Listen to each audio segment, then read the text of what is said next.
trade. They don't have a skill. They don't have really anything who they could call expertise. Like you would go, what are you an expert at? Well, you would go, I can teach UFC, mixed martial arts, jiu-jitsu, I can do that. I can do this, podcasting, stand-up comedy. Like there's fields of expertise.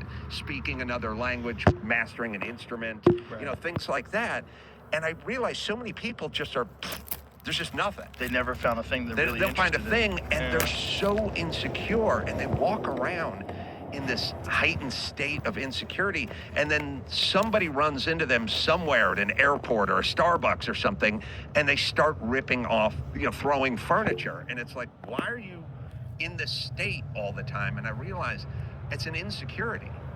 And how would it feel? Like, how would Joe Rogan feel walking around not having a black belt, not being successful at stand-up, like not having any expertise? Like, it'd be a really vulnerable feeling. Yeah. And I think that's a lot of it. It's most people. Yes. Yeah, most people just get jobs, and they never really find a thing where they can throw themselves into it and watch the improvement and understand that, I know that I started this out as a beginner, and now I'm really good because I put in so much time and so much effort, so I know that I have that in me.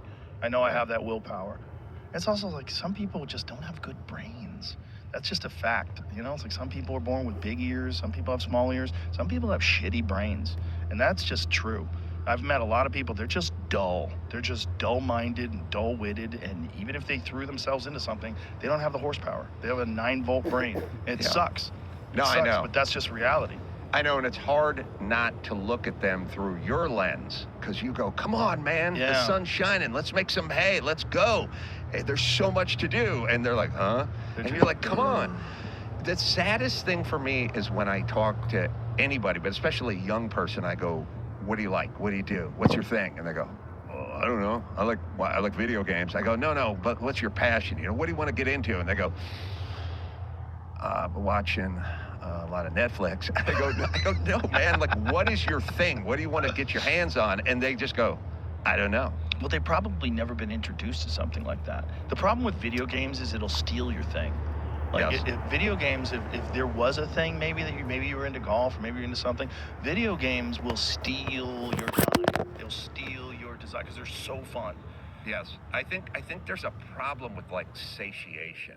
Like you'll feel satiated. Mm-hmm. Like you'll say, I did something. But it's like you didn't do anything. You simulated doing something. Unless you're a professional video game player, and then you can make a lot of money. So it is weird. Because they used to tell you playing video games, you waste your time. But then you find out that some people playing professional video games are making a lot of money. Like those StarCraft guys, what does a good StarCraft, like the best StarCraft player make? Like they have sponsorships and stuff like that, but they're making millions of dollars, right? It is weird that you can no longer tell your kids that's a crazy idea that'll never work. How about those Twitch guys? That's what I'm saying. There's those guys something... that play video games all day on Twitch, they make a ton of money. I know. You couldn't... I mean, there was a time when we started, someone young said, I want to do a podcast. You'll go, come on, you got to get a real job. That's not going to work. Yeah, like Howard Stern. So this guy, Saral, his name is Juna Sotala. He's from Finland, and he made 1.8 million. Total earnings. So yeah, South Korea 1.3 million. Cho Sung Chu, Park Young Woo made 1.19 million. Yeah, so they're making money. But this is like only the top 5. So top 5, you get to the bottom of the top 5, it's 1 million, 1.1. Okay. Yeah, I can't do it. I bought a video game once, and it was a World War II one, and I thought I was going to go to the deck of the ship and shoot at some Zeros who were dive bombing our ship. But the video game started below in the barracks. We're in our bunks, and the torpedo hit, and I could never get to the deck. I couldn't get out of the bunk. I kept burning up in a fire in the bunk, and after 20 times of trying to get to the deck, I just abandoned it. And I also just realized there's just a bunch of shit I'm not good at, and I don't care to even try. I think there's another part of life where you have to kind of go, what are you good at? What are you not good at? And when you're not good at something, you should just pay somebody to do that. And that's where I'm at. Pay somebody to play video games for you? Well, I mean like type, but yeah. Right, of course. Yeah, I hear you. Yeah, I hear you. Yeah, you don't, yeah, you're not gonna want to do everything.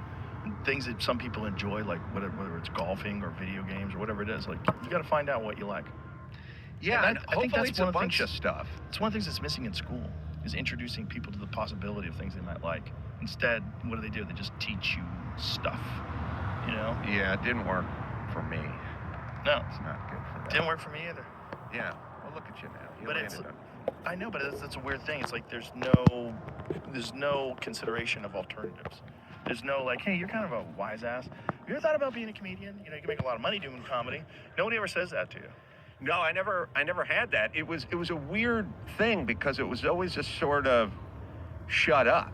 Right. So it was the opposite of encouragement, which is be quiet, you're disruptive. Yeah. So by nature, comedic nature is to sit in the back of the class and pop off and try to entertain an audience, which is sort of built in, which is the classroom.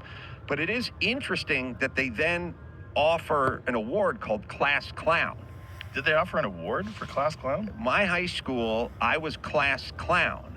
So I got the class clown designation, but all through high school, I was told to shut up by every teacher, which is it's a backhanded compliment, but it's a weird message to send to the clown, which is shut up, here's your award. At the end for talking. Yeah, that is weird. I would get rid of the award or stop telling everyone to shut up all the time. Well, you know, it's undermotivated teachers that are underpaid. Well, who attracts, I'm thinking about, like, who's attracted to that profession? Right. It's sort of people that have, I know we have to call them heroes, but they've kind of opted out of the private sector. They're just like, I want consistency. I don't care if I'm underpaid as long as I never stop getting paid and I can retire early and I have a place to go.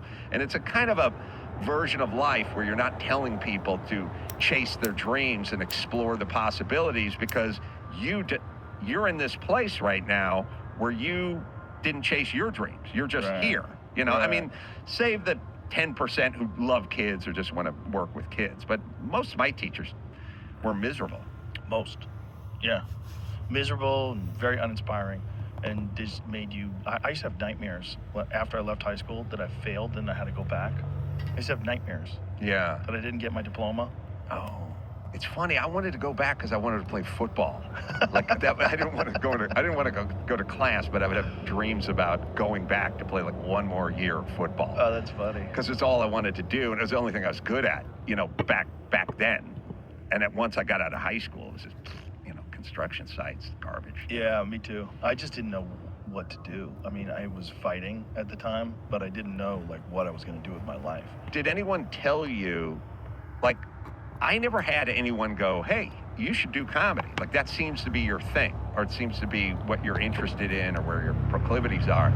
I never had that. I didn't have anyone in my family say it. I didn't have any of my friends say it. I never had a teacher say it. I never had a guidance counselor say it. It never came up in my life.